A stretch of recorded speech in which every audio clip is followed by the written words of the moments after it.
Hello, everyone. Welcome to So We're Watching That Right, a podcast where two lesbians bully each other for having the same taste in anime. I'm Becky, scientifically certified best girl. And I'm Val, everyone's favorite harem protagonist. Happy New Year! And happy new anime, and maybe also sad new anime, and weird new anime, and all the other possible emotions of anime. Yeah. But before we get to new anime, happy old anime. Yeah. I'm only saying that because we just watched like 3 really good season finales in a row. Yeah. We're gonna chat about them now. I have made a tier list. Tier list. Because this is how you do streams where you talk about things. Yep. It's fine. So I'm gonna put a couple in the we're gonna make an add a row below, and this is the ones we dropped.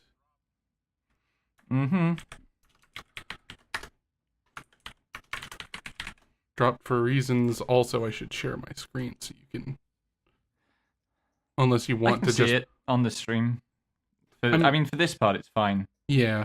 I'll just do that anyway. Anyway, we dropped Let's Play.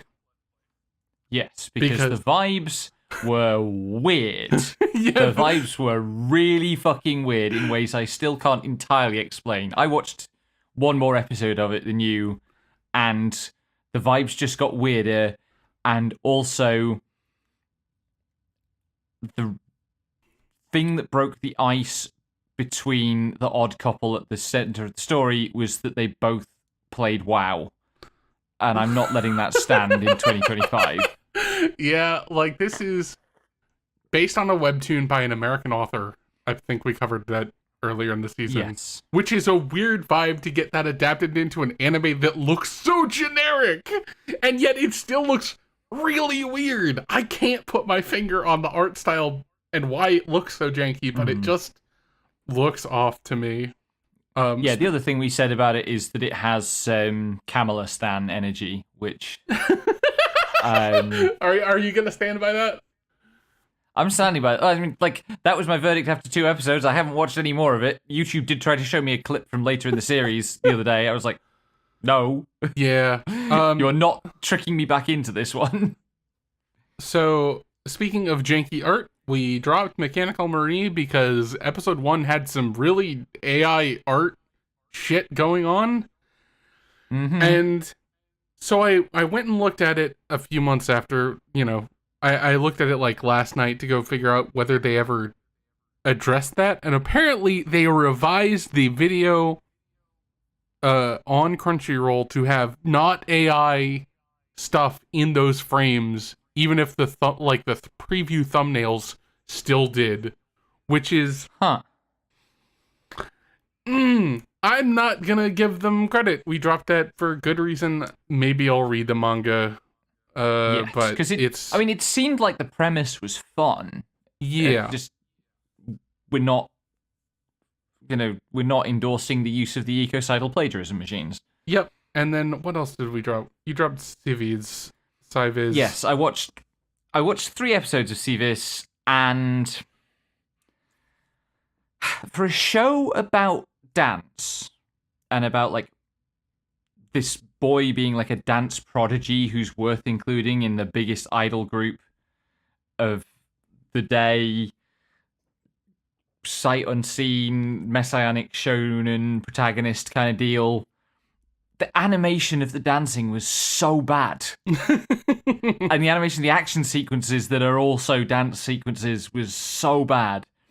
And it had a couple of interesting ideas, and 3 episodes in didn't really seem to be interested in doing anything with them. So, yeah. I don't know. Yeah, it really seemed like it was fumbling a lot. Yeah, there's probably an interesting story there, but having another anime this season about dance that had way better animation for the dance was... bleh. And was actually interested in dancing as a human experience, and not just a shonen something to throw it enemies? Question mark. One dance is pretty shonen and does end up with a bunch of dance battles. And But- yet, and yet, yes. as for the rest of these, we watched most of them together, a couple on our own. I'm going to start with Waterikun because we just finished that. Yeah. So And we should it's say, been going like, since last season. we covered basically the first 9 weeks of the season week by week. Mm-hmm. And then from about 10 days into December, I've barely slept in my own bed. So we have not been able to do podcasts for the last few weeks. Mm-hmm. With the net result that we have to kind of cover the endings of these shows as 3 to 4 episode chunks. Yeah, which I think, honestly, for a lot of these shows, is it just like if you were considering watching them because of the way we were talking about them, giving you the time to listen, to like not have to listen to us talk about them and go watch the ending yourself, probably decent as an experience. Because a lot of these things were more of what they promised in the last third. Most. Yeah, mostly. Looks at Dusk Beyond. Most. We'll get to that. Yeah. I think also we're going to go through this pretty quickly. I don't think we're going to do much in the way of spoilers. Yeah. Certainly not for things that weren't obvious from earlier in the show's run. Watery. But yes, let's start with Watery, which, I mean, this is a straightforward S. Like, absolutely top tier, 100%.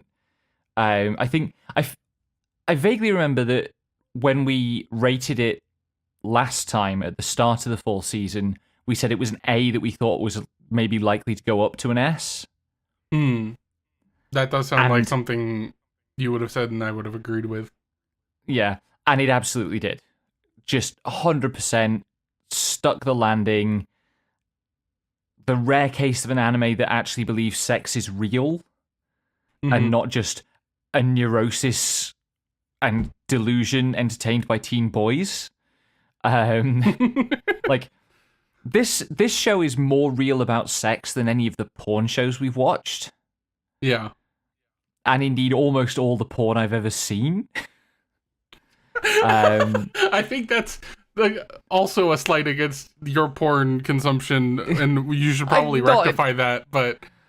I mean, I've not watched a lot of porn, but anyway, it's so real and so grounded and so much truer to what it's actually like to be a teenager. And it's the rare show that deals with poverty in Japan. And nobody in this show is okay. And the ending is wonderful. Yeah. Like, arguably, an ending that was less happy might have served the show better overall. But I'm still in the endorphin buzz. So I'm just going to hug it close to my chest and be happy. This series could have a couple different spin-offs, and I would love to watch them. I would love to see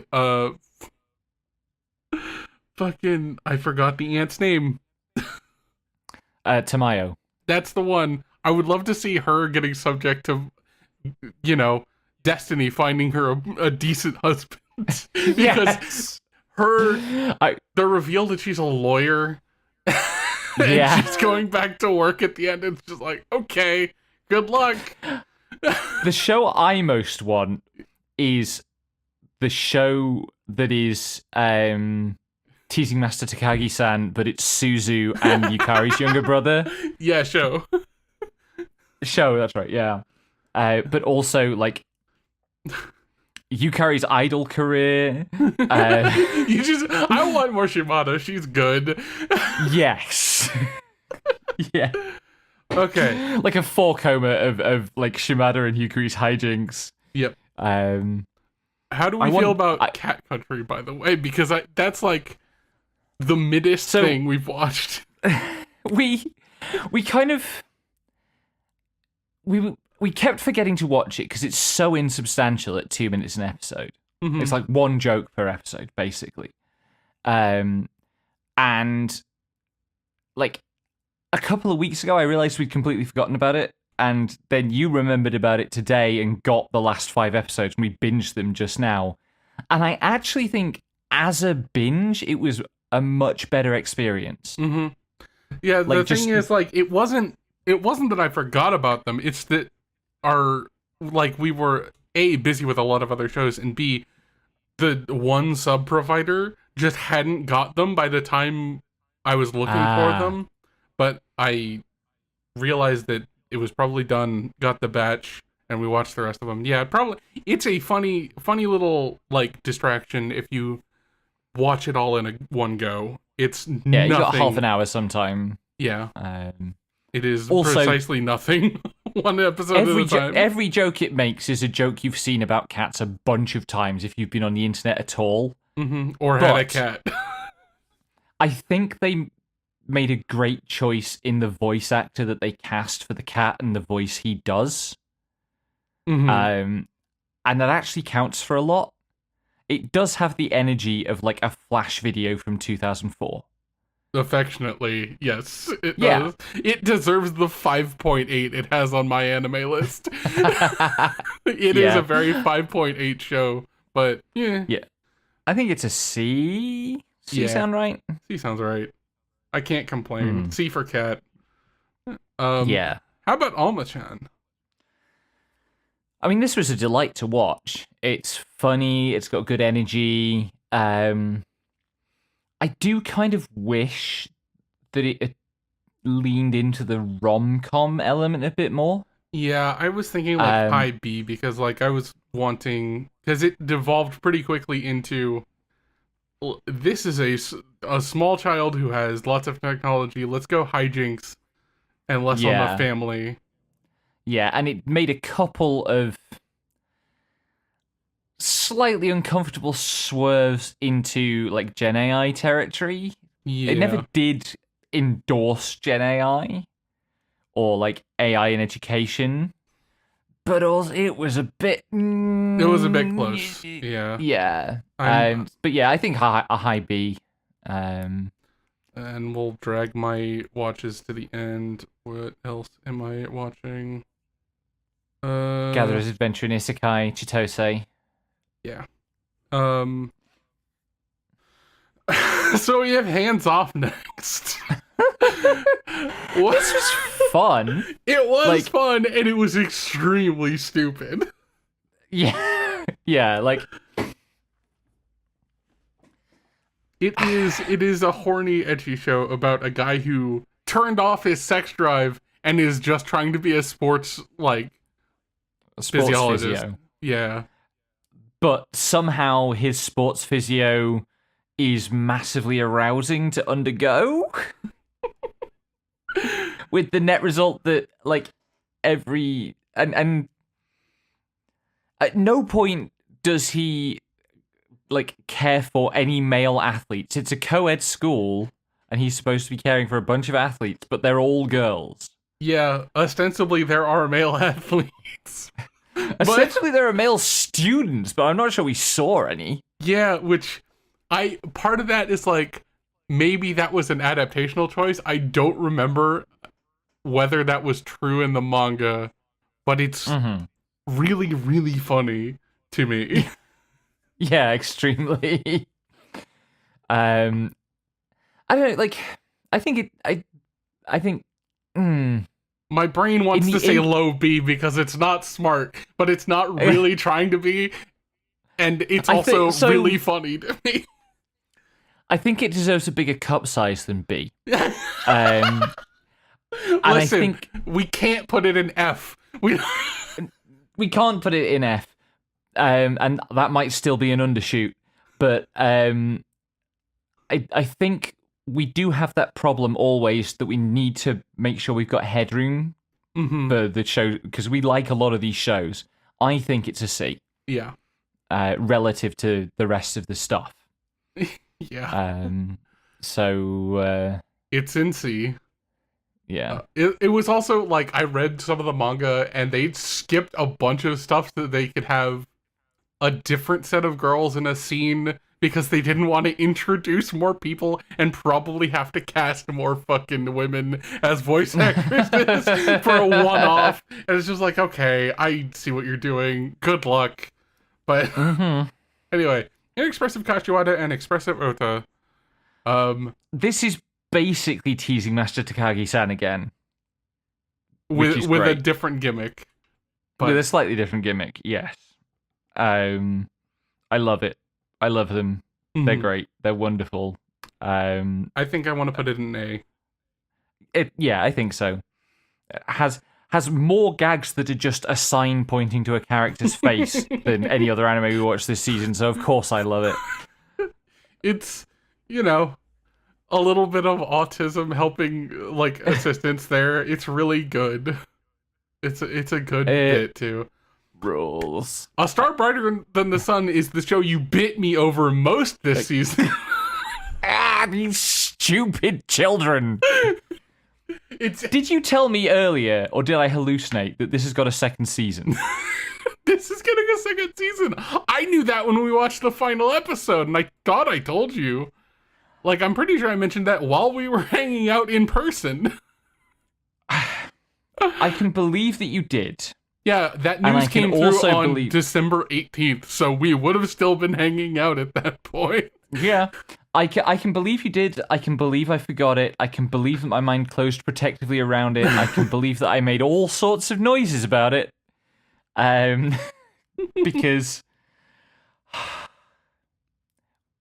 what are they going to do for another 12 episodes? I don't know, to replicate the experience of the first season. I mean, is Sui actually going to reveal that she's had a crush on Sae since the first episode? That would be really funny. No, like, they get together in, like, volume 5, and there's, like, 12 volumes out right now. Like, there's material there. It's gonna be cute as fuck.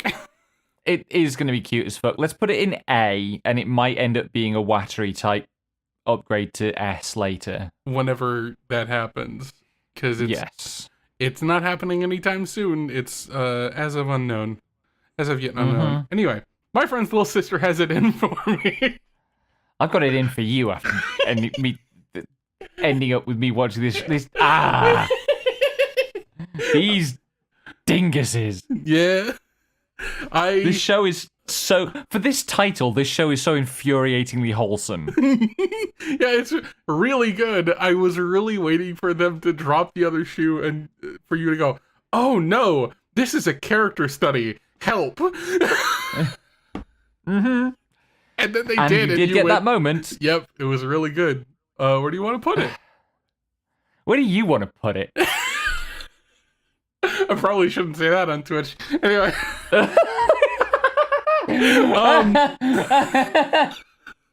Anyway. What? I probably want to put it in A, but I'm also a fan of the original material.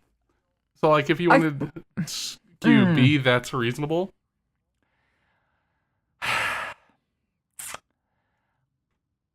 So...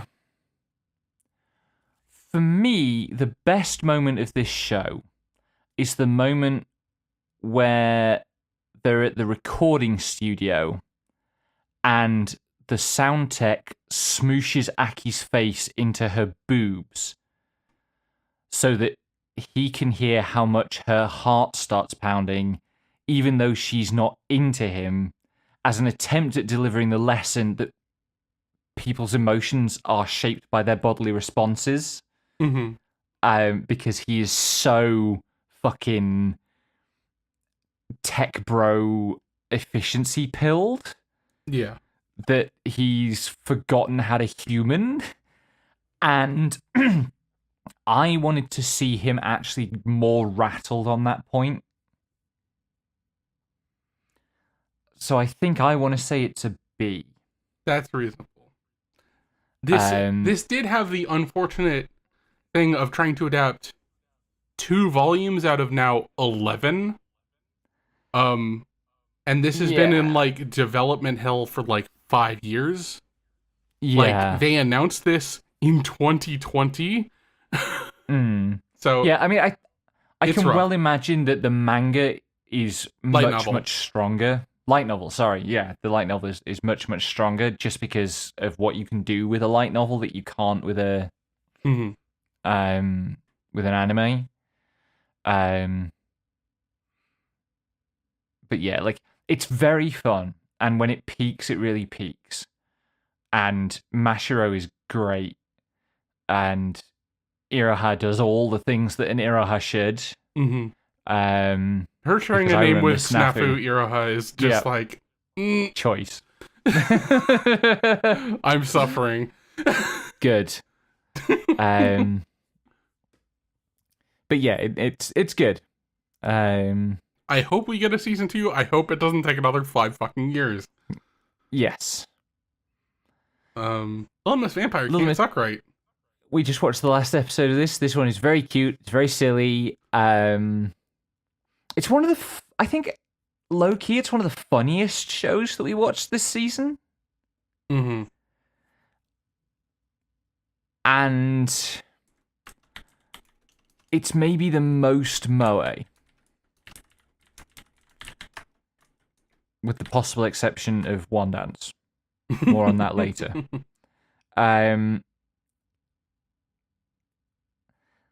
It's hard to imagine people hating this show. And not in like a it's really bland sort of a way. More of just like, you know what this is, dead dove. Open, don't open, because you know what you're going to get, and if you're not here for that, you're not going to show up for it. Yes, although, I mean, it's not a dead dove, it's very much a live dove. Yeah, but that's you just don't want it flapping around the kitchen. I think it's a B. I think it would be a high B. I'd probably like it more than Alma. Yeah, I think that's fair. But Mangaka's Weirdly Wonderful Workplace. The third of the shows that we just finished. I think this one's an A. I think this one's very straightforwardly an A. Mm-hmm. There's a case for boosting it to S just because someone does outright ask them in the last episode whether they're getting married. Not just someone, her family. Yes. Which is a great moment, but they don't actually get married, and they don't actually say, yes, we're getting married, so I think it stays at A. Yeah, it's still within the realm of this is potentially just queer baiting. No one started dating yet. They just all kind of live together. And all in one big gay family. Yep. With 2 disaster daughters and a dog. Yep. May one I ask disaster for one daughter and 2 dogs. Yes. True. Correction. Anyway, may I ask for one final thing? I want to put this instant in S. S. Yes. Yeah, no question. 100% instant S. Immaculate vibes. Just, we support women's wrongs. We support this woman's wrongs more than most. You will get away with everything if you look like lightning and you beat the shit out of people. It's so satisfying to watch after, so many shows rely on characters not doing the things that Scarlet just does in this show. And, the catharsis. Yep. Restraint is her strong suit, but she's not indulging it. They also let her say fuck at the end of the show in the dub, which is really good. Man, knock her fucking teeth out. Yes. Yes. Oh, it's so good. My awkward senpai. I didn't expect them to actually end up dating by the end of this show. Really? I suppose I can see that. I think if they'd been in high school, then yeah, probably. But because it's about adults, which is itself a rare enough treat, like they just work in an office. Yep. It's also really funny that they get up to the point where it's just like they need to decide whether they want to be friends or want to start dating. And they don't realize that at all. So 2 people have to duck in and be like, yo, you can start dating. You can date. It's fine. Yeah. Oh, God. It's great fun. I think I want to say, I don't know. It's hard to argue for me that it's a full grade above Little Miss Vampire and Alma-chan. Mm-hmm. But it feels like it's in that territory rather than a further step up. Yeah, I can live with like high B as well for that. Yeah. Like if we were rating every show that aired this season, then it would be an A, but we're not, and we need to preserve that headroom. Mm-hmm. Um, Pass the monster meat, milady. This I think was something similar. way cuter than I Sorry, thought it was going to be. Like, it's so cute. It's adorable. They have the monster autism, and they just really like each other, and they're super cute about it, mhm. and I love them. I want to And put I it in think A, like a low A, it's, but it's really tough. I guess so, yeah. Like it's, let's put it the other side of the line we just put My Yeah. Awkward Senpai on, because I think they're kind of very similar, Mm-hmm. in terms of how much we enjoyed them. Yeah. Yano Kun's Ordinary Days. I want to put it in S. I don't think I can really argue the Like it's a very feel good show. Mm-hmm. And it is saved from being a star brighter than the sun because Yano has no life experiences whatsoever and thus has no filter. And when he realizes his feelings, he just acts on them rather than being a rom-com protagonist for 6 fucking episodes. Hey, you're dating a rom-com protagonist. You're engaged to took one. us 7 years to get together. I know. I like slow burn, okay? Shut up. I also like slow burn. You're gonna slowly But burn me. If you're lucky. Turn up the heat otherwise. I'm gonna get boiled. No. But yeah, Yanoka's really good. I like all the romantic tension going on with Hashiba too. Like it's Yeah, all the side characters have like fun romantic bits as well. like the her bestie and the dumbass who are just weirdly like connected in the background without really having attention drawn to it. It's really good. I feel like if the story rolled on for another season, there'd just be a moment late in that season where they were like, yeah, we've been dating since like episode 3. And nobody thought to ask us about it because we just were normal. Yeah. God. I don't know if normal is correct for any of these people. And there's also hints of what's her name, Izumi, like being interested in Hashiba because she is trying to encourage him to go after Kyoko and got real blushy in the end of the season. So, yay! Don't forget Mai being in love with Kyoko as well. There was that one scene where she was like, I'm jealous of how much attention you're giving to Yano. Okay, fair. Okay. Dark History of the Reincarnated Villainess. This was like, you know that problem where Western writers and storytellers want to do anime parody and they end up making Yeek. And the correct point of response is, look, every trope that you think you are the first person to send up has already been sent up better by actual Japanese people. This is that for isekai stories, for like isekai villainess stories. Like it tackles every trope with the perfect balance of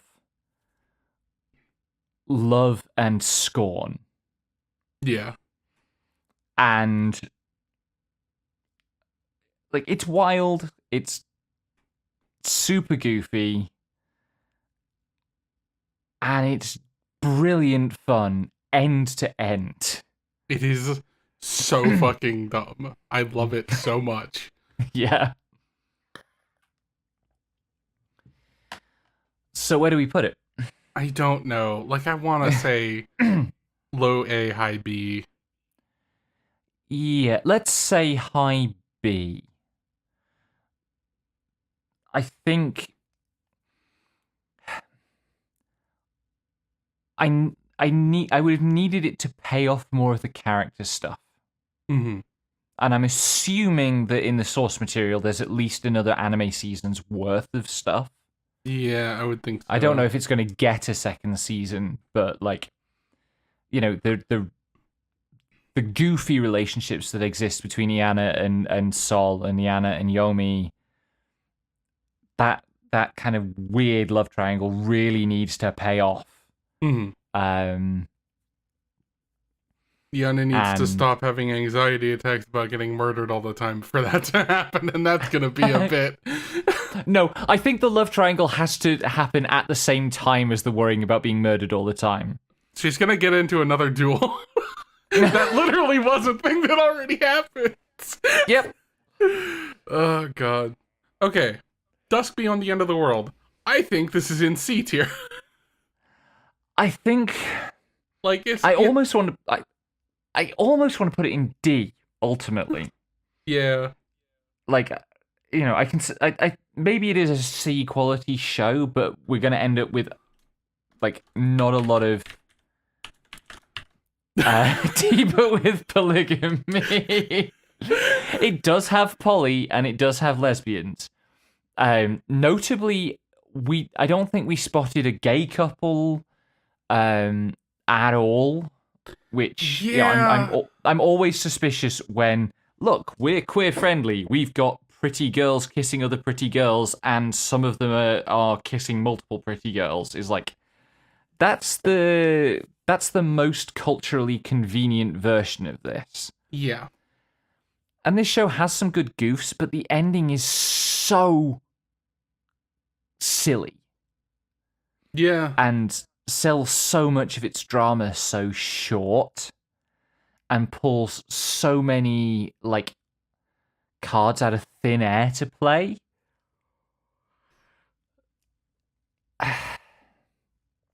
Yeah, it's definitely, like... We spent, like, the first 7 episodes wondering where it was going to be going, and the last 5 going, well, I guess this is happening. It sort of... It gets a bit stuck in the mud. It hit the anime original, like, pivot point and went, right, we have to have a conclusion. Let's have things happen. Which happened with, like, Renai Flops, too. Like, there is a problem where, like, if it's an anime original that is not planned properly, you are going to hit episode 7 or 8, and everything is going to start changing tonally and ruin the vibe. Yeah. Speaking of changing the vibe at episode 8, Nausea. But more positively. I think, yes. I mean, Nausea was really good at being Nausea. Mm-hmm. And I think we have to recognize that fact. I think that makes it very hard for us to rate because it's so unlike everything else we've watched. Yeah. Like, some cool genderqueer shit going on. Some cool character moments. That I think the second half of the show is way stronger than the first half. Mm-hmm. Like, the first half has to introduce all the logic of the stuff to explain why the character moments are going to hit in the second half of the show. So far, it is still airing. Yes. There is a point where it's, like, it basically stops doing the 5-minute logic lectures at the end of loops. Mm-hmm. About halfway through the season. I think it's much, much stronger for that. Even though the way it explains the logic is really good and I could always follow it. Mm-hmm. And it was useful because I'm bad at that kind of logic. It was way better once it was just doing character drama because they'd finished tutorializing how the show works. Mm-hmm. It is ongoing. I want to put it. I I want to put it in A. Okay, let's put it in A. I was going to say A or B, with again that potential to rise, Mm-hmm. depending how it pays itself off. Neither of us have played the game, so Yeah, we're not seeing how much of an adaptation challenge it is, probably. yeah. Okay, we're on to stuff that you've watched.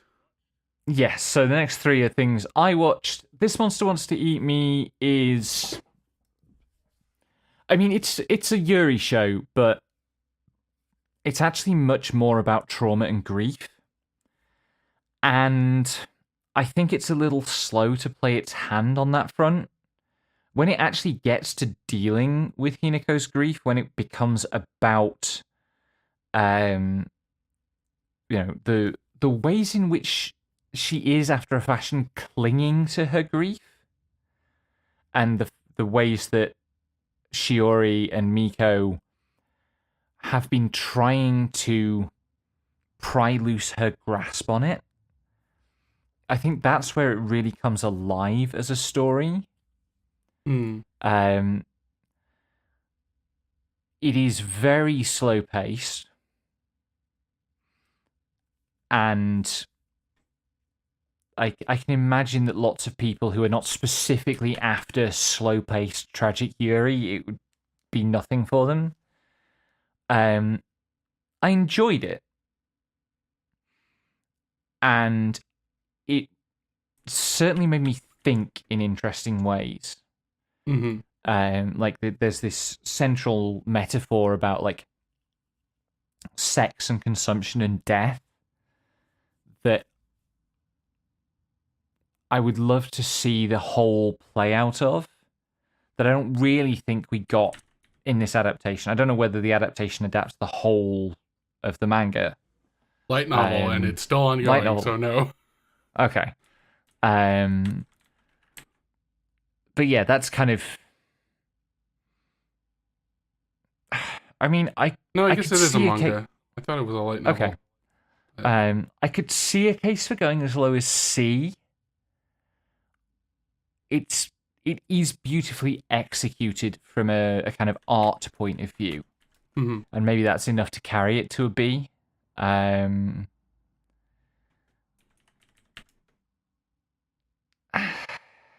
Let's put it in B. Okay. Partly because I want to put Touring After the Apocalypse in C. Maybe even D. So, Touring After the Apocalypse is an entry in the now well-established genre of two girls ride a bike through beautiful landscapes. And, it's a post-apocalyptic story. There's a bunch of stuff going on with why these two, this girl and her robot are, like, knocking around after the apocalypse when no other humans are around. But it's absolutely not interested at all in answering any of the questions it poses. Like, there's a giant kind of Yggdrasil world tree growing somewhere in central Japan. And it's just on the skyline in a bunch of wide shots and never addressed, never mentioned. At one point, there's also a giant Buddha statue that's almost as big as it. Also not addressed or mentioned. Mount Fuji is visible, having become active as a volcano again and blown its top so it's no longer symmetrical. That doesn't get mentioned. Instead, what we get is like a tour guide to a bunch of Japanese historical sites of various kinds, except post-apocalypse. And also robots have ghosts, and at one point they get visited by aliens. Every time you talk about this show, I find out about new bullshit it has. It just... If what you want is a pretty show about cute girls riding a bike through beautiful landscapes, this is great. If you want any kind of substantive answers to any of the interesting questions, it's going to make you want to chew through a table. Mm-hmm. Am I just too interested in answers? Yeah. So yeah, I think C for me. Well, One Dance. High A or maybe even an S. This is a really cool show. It starts out, yeah,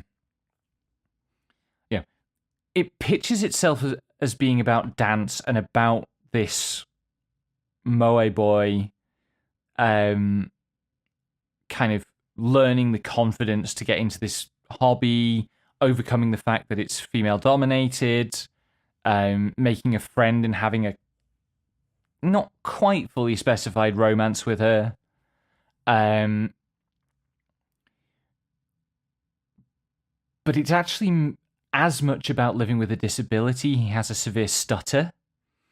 And the show is really keen to take that very seriously and give it weight and show that a big part of what makes Wanda good for Cabo is not just that she gives him the confidence to dance, but also she is attentive to when he's struggling to communicate. Mm-hmm. And she's she's never condescending about it. She never makes a fuss about it. It's always, I can spot what my friend needs, and I'm just going to do it. It's also, there's an early arc where one of his friends takes a creep video of Wanda, and even though he struggles to communicate and even though he's stressed about confrontation, he stands up to his friends and says, "Hey, don't do that," and he basically shuts them out for a while. I think it's a really cool show. Mm-hmm. Some people find it jarring to have the blend of very traditional animation for most of the drama and then full mocap 3D animation for the dancing. Didn't bother me because I've watched a lot of VTubers at this point. Mm-hmm. I can understand why that's jarring for some people. I think it's great. I think it's beautiful. I think it's really, really interesting. I think it's respectful to all the material it covers. I think it's challenging. I think it's worth celebrating that they licensed 2 minutes of the Scatman music video for the first episode to emphasize that commitment to taking the stutter thing seriously. I think it's a really good show. I think it's not going to be for everyone. It's really good at being what it is, and what it is a treat. Yeah. Right, over to you. Right, I'm gonna cover these pretty quickly. Banished Court Magician Age to become the strongest is probably like a C. It is not terribly interesting. It is what it is on the cover. A guy gets fired from his job and goes back to adventuring with his party, and then his job finds out how much good he was doing when everything falls apart without him. Yeah, it's fine. A wild last boss appeared. I'm putting an A because that show seems like it was great. I haven't finished watching the last few episodes because I've been busy with Warframe over the last couple weeks after getting back. But it's really absurd and really funny in a lot of good ways. The the maid that eats her ammo with her skirt among them, it's good. Such a good bit. And we're probably gonna end up watching it at some point. Yes. A Gatherer's Adventure in Isekai, I'm probably also putting in B. I haven't finished watching this.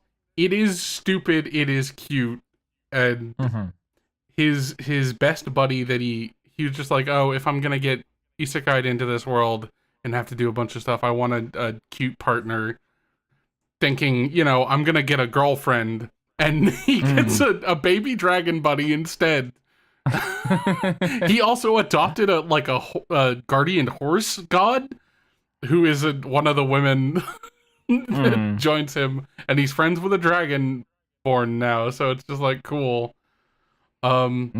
He's having fun. And the Chitose, I haven't actually watched most of this series because right after we started talking about this at the start of the series, you dropped it, I kept watching.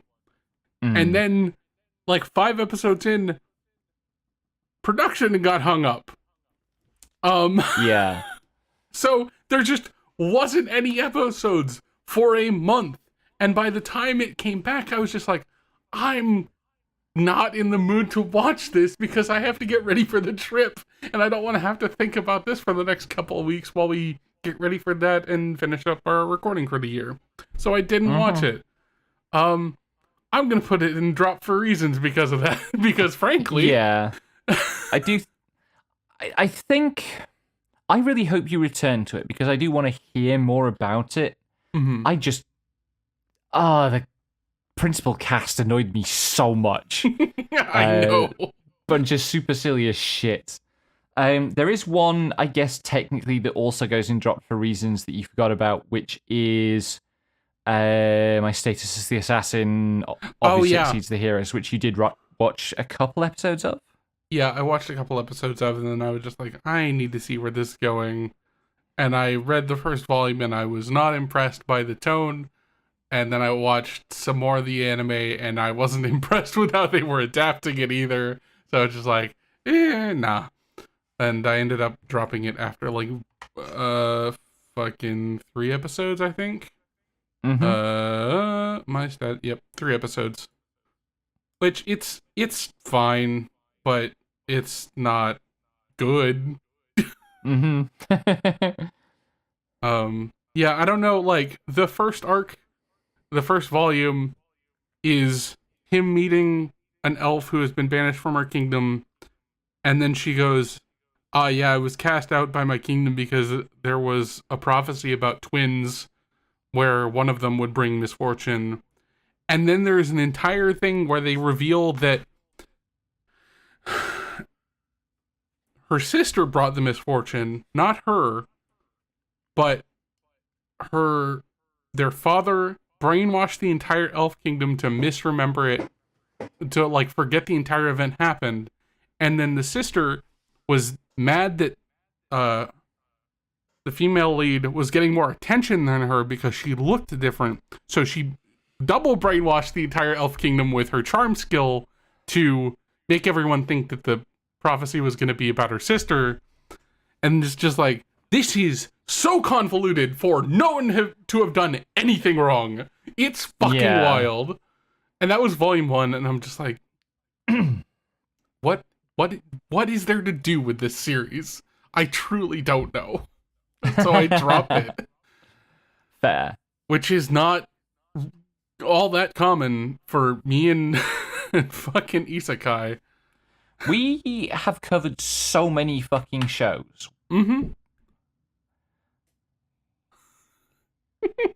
26 shows this season. Yep. To some degree or other. That's horrifying. Yeah. God. Anyway. Time to find out how many we're covering next season. Yep. Oh, God. There's gonna be so many. I hope everyone's ready. We're not watching Blue Miburo Season 2. Not watching that. Yep. I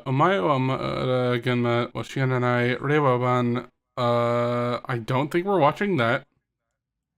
Let's find out together.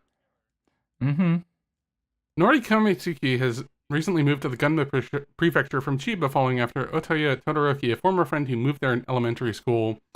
While on the way there, he receives an ominous text message from Todoroki telling him to turn back and that once someone enters Gunma, they never return. Ignoring the message, as Kamitsuki goes about his school life and makes new friends, these people make it their mission to prove any negative stereotypes surrounding Gunma wrong and show Kamitsuki all the way Gunma is different from the rest of Japan, from its local foods and landmarks and changes to its daily school life and even the attitude of the people who live there. Is this just a tourism attempt? Or why is the key graphic like this? Gunma is widely regarded as the least popular prefecture in Japan, but they clearly don't know Gunma yet. What? That's wild as a pitch. It doesn't sound like we want to watch it, but man, that's funny. I don't know if it's gonna get translated. Like, we don't know when it's airing or who's covering it. We're watching fucking we are extremely watching the 5-episode extra arc of Watanabe. Yeah, I'm gonna die. I'm gonna die Oh, so yeah. much. Get the Patreon to $100 a month in the next month, and we will live stream us watching the whole thing in one sitting. I'll die on camera. I don't think I'm allowed to say that about my stream plans. Anyway, it's very funny to when you get really got by an anime, and we know you're going to get got by this one. I'm going to get got by it too. You're not going to get as got by it as me. I'm going to... Yes. Kaho's arc is crazy, and the way it happens. Anyway. Fate Train's fake. This is a sequel. This is a Fate thing. We're not watching this. Because it's funnier if I never watch a Fate thing.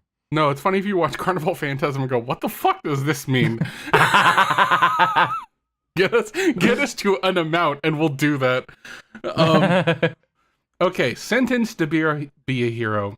Hero is the worst punishment in the world. For those convicted of heinous crimes, they are sentenced to become a hero and forced to enter the mandatory military service in war against the Demon Lords.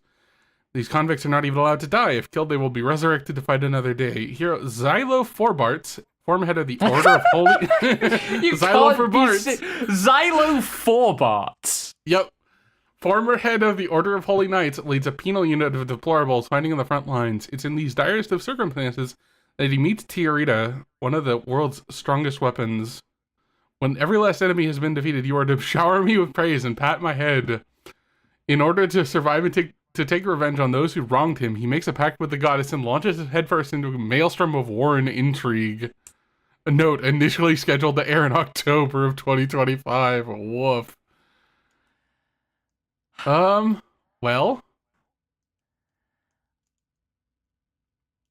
Do you want to watch? It could be fun. Yeah, let's give it a shot. We'll give it a try. Kunon the Sorcerer can see. Kunon, a young man who cannot see, has the goal of creating new eyes with water magic. After just 5 months of learning sorcery, Kunon surpassed his own mentor and honed his talent as he tried to do a feat that's never been done before. A fantasy about a young man, a blind genius, who opens up the world through curiosity and the pursuit for magic is about to begin. Could go either way. I don't think I'm super interested in that. I'll give it a shot then. Yeah, it might be a you show. We're not watching Golden Kamuy. Journal with which reclusive novelist Makio Kodai has always preferred the company of books, but when her sister and brother-in-law passes away, Makio unexpectedly becomes the guardian of her 15-year-old niece, Asa Takumi. As they navigate grief, clashing personalities, and the challenges of living together, the two slowly open their hearts to each other, discovering warmth, understanding, and the meaning of family. I think I'm gonna watch it. Okay. Or at least I'm gonna try it. Mm-hmm.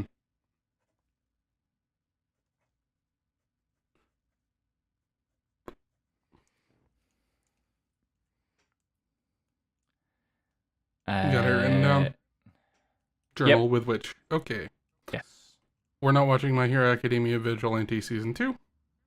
Mm-hmm. The daily life of a part-time torturer. We're posting Tara bait now. In a society where torture is legal and big business, Spirit dominates the industry with skill, style, and surprisingly cheerful teamwork. Part-timers Sero, Shio, Mike, and Hugh tackle client sessions, often office shenanigans, and even the occasional in-house assassin, all with a smile. Life at Spiritus proves that even in a world of pain, work can still be surprisingly fun. What the fuck? Who thinks this is a good idea? So are we watching it? Oh god, I gotta know. I hate it. I gotta know. I've gotta. I added I gotta know as a category to my breakdown here. Yeah. You gotta know. I gotta know. I hate it. Wash it all away. With an endearing protagonist and luscious art, the seaside slice-of-life story offers tranquility in the chaos of the modern world. For 2 years, Wakana Kinmei has run a laundry service in the seaside resort town of Atami, where she's built a fulfilling life, making friends with the locals and visiting hot springs. Although Wakana has no knowledge of her own past, her cleaning services safeguard memories imbued in customers' precious items. This sounds like the kind of show where we make the mistake of signing up for it, and then it just adds to our burden. I will give it a shot season. for us. Okay. Isekai office worker. The other world's books depend on the bean counter. Seiichiro Kondo, a salaryman approaching his 30s, gets caught up in a holy maiden summoning ritual and is transported to a parallel world called Romani Kingdom. Having worked day and night he developed the mindset of a corporate slave and even demanded work in this new world, which landed him an accounting job at the Royal Accounting Department. During his hectic days rebuilding the accounting department, Seiichiro came across a nutritional tonic that wiped away any fatigue. Thanks to the tonic, Seiichiro's chronic ailments and exhaustion completely disappeared, leaving him overjoyed. But because he had no resistance to the world's magic, the side effects put his life in danger. The only way to survive was to have someone with magic help accustom his body to magical energy. So with no other choice, Seiichiro entrusted himself to Aresh, captain of the Third Royal Order, known as the Ice Prince. Is this an Isekai BL? Hell yeah! It is! So we're watching that, right? Yeah, I guess so. We kind of have been saying, or I've definitely said a couple of times, that we should watch some BL. Mm-hmm. I just saw the title of the next show. There was a cute girl in the hero's party, so I tried confessing to her. I've read a bit of the manga of this. I'm probably going to watch it even if you're not. When Yoki was reincarnated into a magical world, he became neither a hero nor a demon lord, but instead became a middle-level subordinate demon guarding the castle. When the hero's party attacked the demon lord's castle, Yoki was able to defeat them easily, but he fell in love at first sight with the beautiful cleric Cecilia. Oh, man. Ooh, you're being tempted. I'm being tempted. Do you want me to put it on the list? Say the line, dear. So we're watching that, right? Yeah, we are. And here's another psychic damage bomb. Tune into the Midnight Heart. When Arisu Yamabuki was all alone in bed at night, he was able to find solace in the voice of a radio host who went by Apollo. However, one day she simply stopped broadcasting without any explanation.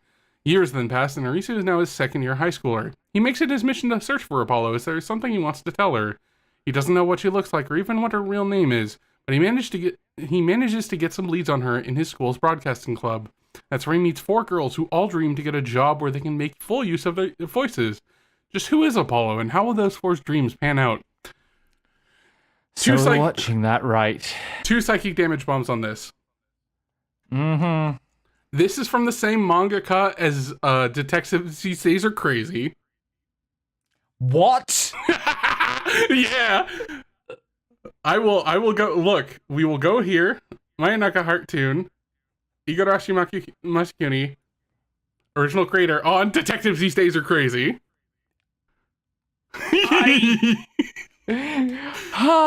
Screaming fuck. Psychic Damage Bomb 2. OP by Hoshi's Machi Squeeze. Oh no. I know I'm gonna forget that before we watch it. I knew you were gonna forget that before this stream, which is why I was just like, ooh, making schemy paws over here. This is a Sunrise show. We're probably not watching it, and also there's no description for me to read. So, yep. I'm excited for Midnight Heart. That's gonna be good. Anyway, you can't be in a rom-com with your childhood friends. So we're watching that, right? Ayu, a high school boy, has a problem. 2 childhood friends, Shio and Akari, who go to the same high school, are too cute.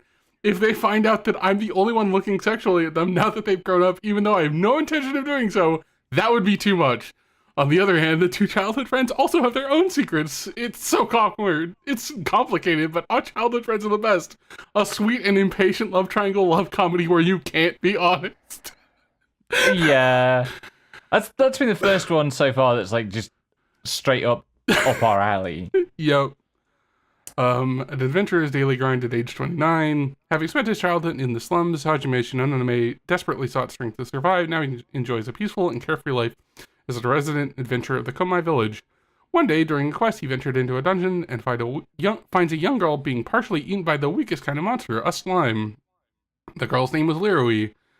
Having been abandoned by her parents, she had no place to go and entered the dungeon alone in order to stay alive. Hajime couldn't just leave her there, so he took her back to the village to live with him. Aww. I'll give it a shot. Yeah, I think that's a you show. Arne no Jikembo. I don't... There are too many. Neuentorte. That's the one. Is a vampire detective who manipulates supernatural powers. Lynn Reinweiss is a nobleman's daughter who loves vampires. Their worlds should never be crossed, but they join hands to solve a bloody mystery. In the darkest of nights, Lynn finds herself in desperate need of help. Then she wanders into the mysterious city of Lugenberg, where non-humans live. Lynn's world changes drastically when she encounters Arne, a vampire who is called the worst in the city, and tonight a new murder case has occurred. What is the truth behind the bizarre incidents that take place in a world where humanity and the bizarre intersect? Come on, human, you may dance merrily under the crimson moon. That's sourced from a video game, huh? Is that going to be sourced from a mobile game? Anyway. I don't think so. We keep getting pranked by detective shows. The Casebook of Arne is a Japanese gothic horror mystery adventure game. It's an RPG Maker game. That actually fucks. It sounds interesting. It's not that I think it's a bad show. I just don't think it's going to be like good one that we want to follow as it goes. Yep, we're not watching Health Teacher Nube. Oh right, the Made Death Game anime. Shibo Yugi playing death games to put food on the table. What? Yuki wakes up to find herself wearing a maid's uniform in a strange manner. After wandering into the dining room, she comes across 5 other girls, each in the exact same outfit. Soon the girls learn that the manor is brimming with lethal weapons and an array of deadly traps, and that they can only escape by playing the most gruesome of games. As the terrifying truth sets in, each girl's face goes pale, except Yuki's. Why?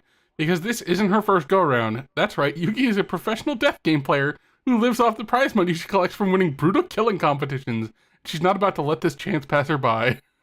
I love her. I'm watching it. I think we could both watch it. Okay. Oh, God. Shibo Yugi. I'm watching that.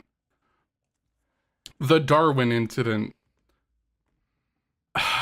Created in a biological science lab, Charlie is a half-human, half-chimpanzee hybrid known as a humanzee.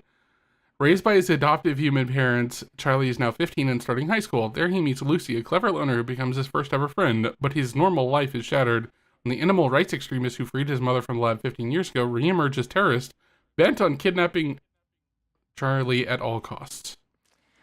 Is this a show where a black man is explained as being a half chimpanzee hybrid?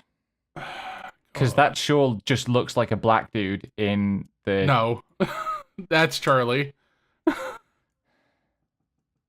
So who's the guy in the fucking thumbnail? Looks like that guy from the characters. I guess so. Yeah, I feel like this is probably going to be gross in some way or other. Yeah, I'm fine with passing on it. Like,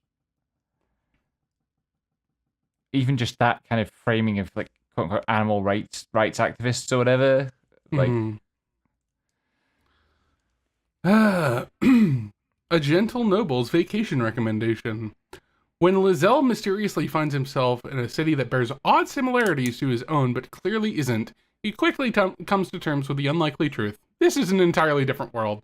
Even so, laid-back Lizelle isn't the type to panic. He immediately sets out to learn more about the strange place, and to help him do so, he hires a seasoned adventurer named Gil as his tour guide and protector. Until he's able to find a way home, Lizelle figures this is a perfect opportunity to explore a new way of life adventuring as part of a guild.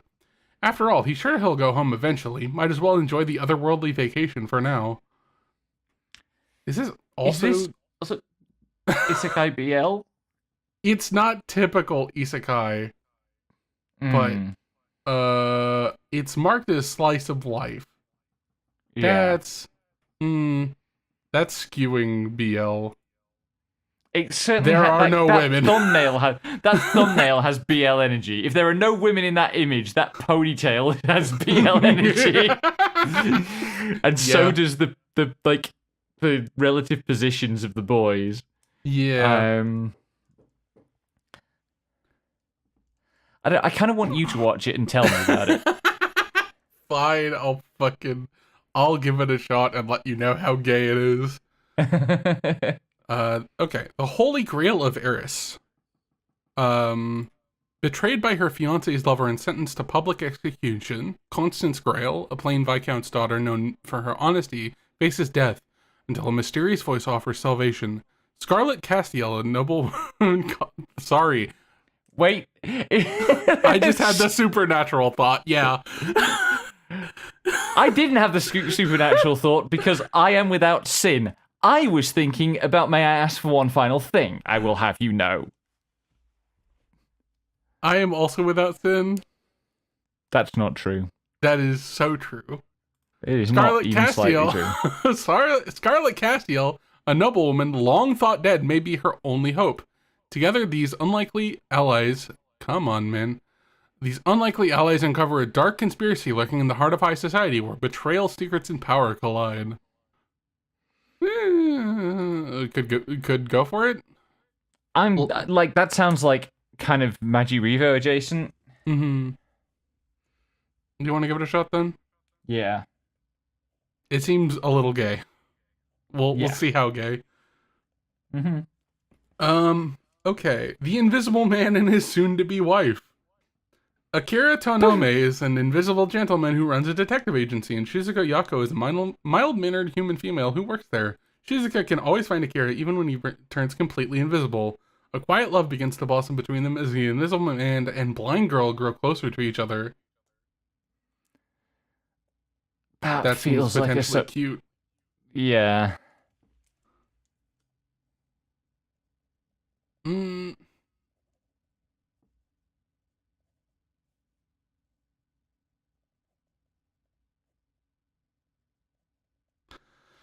Don't know.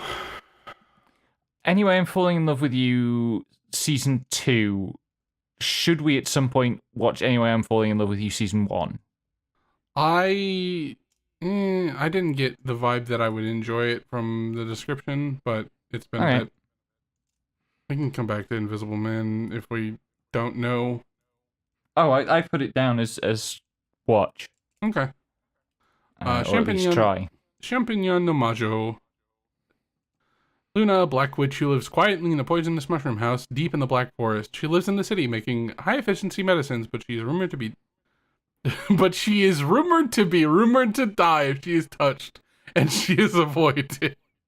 The life of a witch who doesn't know the warmth of people is carefully and momentarily drawn. Let's try and get a different synopsis. Description.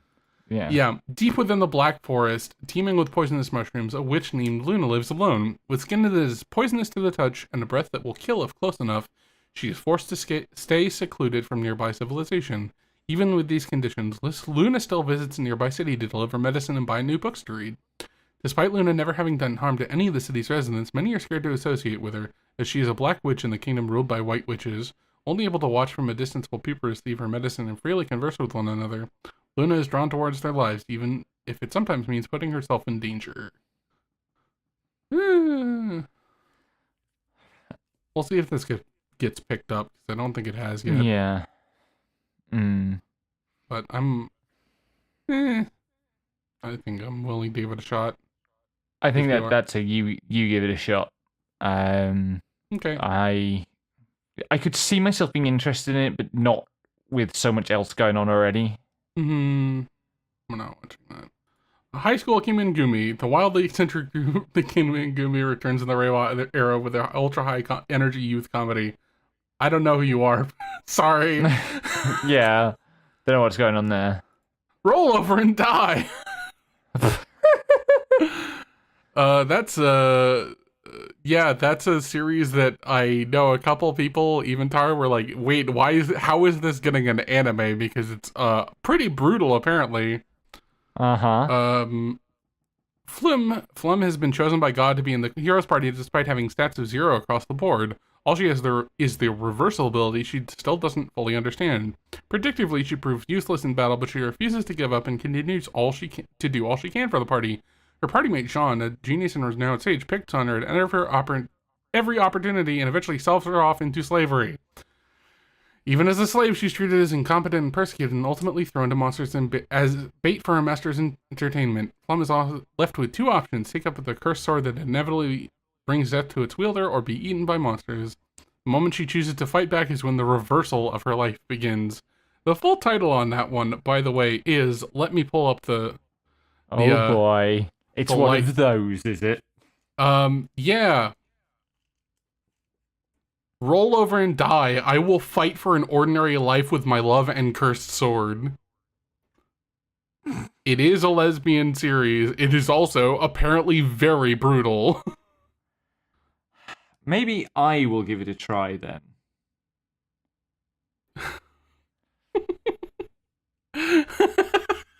Eve has a comment for us. Not chatting on Twitch, but needs you to say, for when you want me to watch something, you need to say, so you're watching that, right? But yeah, I'm interested in it enough to like have it on my in my library, so if you want to give that a shot. We'll give it a try. Yeah.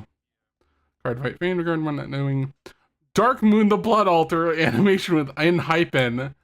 Welcome to Riverfield, where the most popular boys at two rival schools happen to be vampires and werewolves. When a mysterious new student, Stuha, transfers to Riverfield, the rivals find themselves inexplicably drawn to her.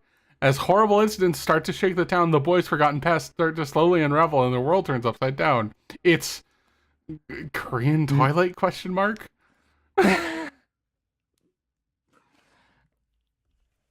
I guess so. Or Chinese? It's Korean. Anyway, yeah, no. Pass. No. Too straight. Yeah. Dead Account. We saw a trailer for this. With a good purple. Always ready for a fight. Destruction for destruction's sake. The online streamer Al Ringo is a troll, making the worst of the worst of boundary-pushing flame bait content and raking in the revenue from the hate watchers. You may think he's nothing more than a bottom feeder and drain on society, but in reality, he's high school dropout Soji Eneshiro, a caring older brother with a sweet tooth who loves nothing more than his little sister. His viral videos just a way to pay his sister's medical bills. And even if all of humanity hates him, he doesn't care so long as his little sister gets better, but then something very strange begins to happen. And he has to fight fucking ghosts of people who have died and left their accounts around. That's the thing that's strange and begins to happen.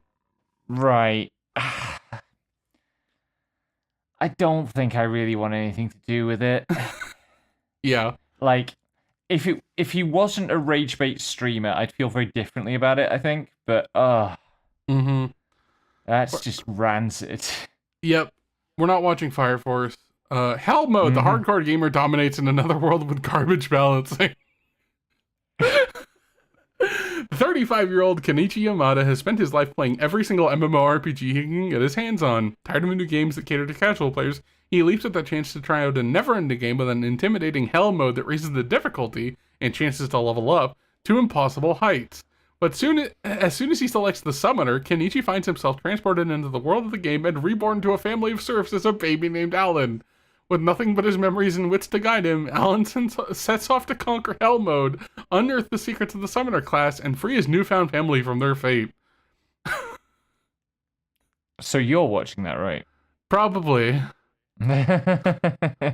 Hope-chan san no koku to koro Hope-dan no himitsu. I don't think we're watching this. No. I'm just gonna mark that as a no. We're not watching Trigun Stargaze. Reincarnated as a dragon hatchling. Our hero needs to come out of his shell, literally. Reborn in another world inside a dragon egg, he doesn't have the amazing magic or mighty physical strength of your typical isekai adventurer just yet. He'll need to break free and grow from a weak hatchling and into a fearsome beast if he wants to escape the deep, dark forest unscathed. What battles and adventures await him in this unique take on the isekai phenomenon? It's not unique. It's so a spider, so what again, but it's a dragon this time. Calm down. It does sound cute though. Hmm. I think it'll be good. You want to watch Put it? it on the maybe. Let's put it in the maybe. I'll put it. The maybe is me watching it. We're giving it a shot is the watching. A misanthrope teaches a class for demi-humans. Oh god. After a traumatic incident ends his teaching career, Rei Hitoma is certain he hates humans. When he sees a job for a teacher who truly cares for their students, he's compelled to apply. Before he knows it, he's hired only to find out his students are demi-humans. What begins as a job becomes a journey for healing for both a teacher who's lost faith in humanity and students who dream of it.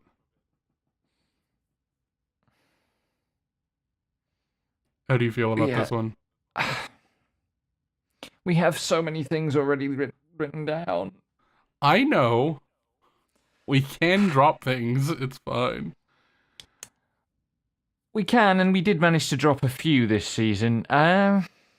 Let's put it and give it a try for now. Okay. We're not watching Hell's Paradise Season 2. Hikidori. The fire extinguishing samurai who stopped the Great Fire was called the Fire-Eating Bird. Matsunaga Gengo, once known as the Fire-Eating Bird, was the best firefighting samurai in Edo.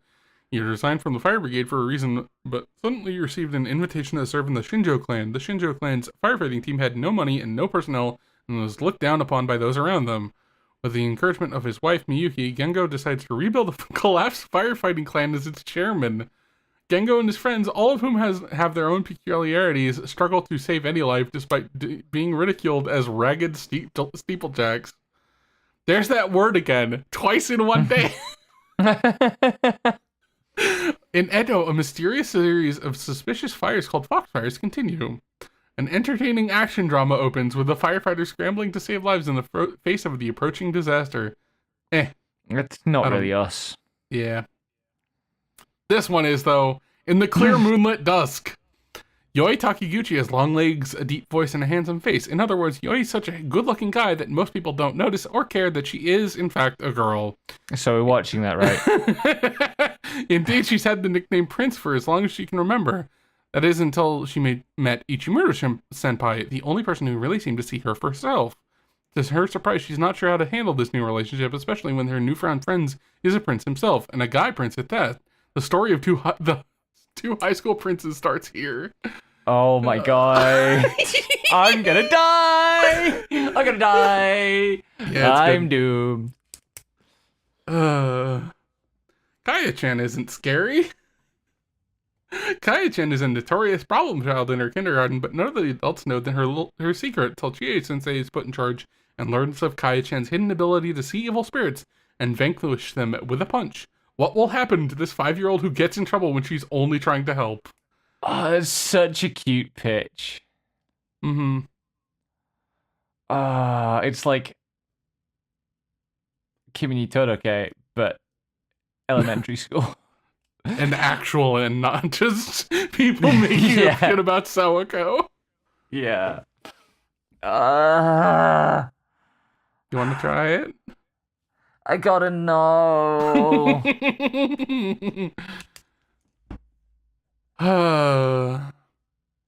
The villainess is adored by the prince of the neighbor kingdom. On the day before her downfall, Lady Tiara Rose Lapis Clementile recalls that she is in an Tome game that she had once played in her former life. She used to adore the main love interest, Prince Heart Knight's Lapis Lazuli Lactimuth. That's a fucking mouthful. You cannot call a man Lactimuth. That's like saying, calling him Bob still breastfeeds. Oh my god. But unfortunately, she was not reincarnated as the heroine, but rather as his worst enemy, the villainous fiancé. At their graduation ceremony, without blinking an eye, Heart Knights condemns Tiara Rose for alleged crimes, breaks off his engagement, and proclaims the heroine Akari as his new bride-to-be. No matter whether Tiara Rose is innocent, he banishes her from the kingdom. But before her sentence can be carried out, a shocking figure appears. Aquasteed Marine Forest! Water horse? Aquasteed Marine Forest is a generated name. Holy shit. Aquasteed Marine Forest, the prince of a powerful neighboring country, has been harboring feelings for Tiara Rose for quite some time and announces his intention to marry her. Adored by the prince of another kingdom, what awaits the villainess on her path to a happy ending? I'm sorry, I almost want to watch this show just to find out how bad the names get. Yeah, we're watching it. Tiara Rose Lapis Clementine and Heart Knights Clapis Lazuli Lactimov and Aquasteed Marine Forest. Oh, fucking Christ, dude. Yeah. You and I are polar opposites. YouTube has been trying so hard to get me to watch shit from this show. Yeah. Suzuki is a high school girl in love, but the guy she's fallen for is nothing like her. While she's cheerful, outgoing, and always trying to fit in, her classmate Yusuke Tani is stoic, quiet, and doesn't seem to care what people think of him. Will Suzuki be able to overcome her anxieties and ask him out, or will she discover that opposites really don't attract? So we're watching that, right? We're absolutely watching this. This is one of the gal romances, but from the gal's perspective. Aww. And she is a fucking mess about it. I read a couple of chapters and I was just like, oh, I need to wait for this to air. This is so much. You know I love you for that. Yushino Kuzu, which I guess is the trash hero. Scum of the Brave, also a good read. In an alternate 21st century, rich mafia members can turn into demon kings through increasingly popular ether enhancement surgery, and the bounty hunters called Braves are the ones who called upon them to take them down. Yashiro only wants the simple pleasures in life, pizza, beer, and card games. When three young Braves offer him a majestic sum to be their private tutor, he agrees solely for the money, but is it worth what he's getting himself into? I don't think this sounds like it's for us. I think it sounds like it might be for me, but we'll see. Alright.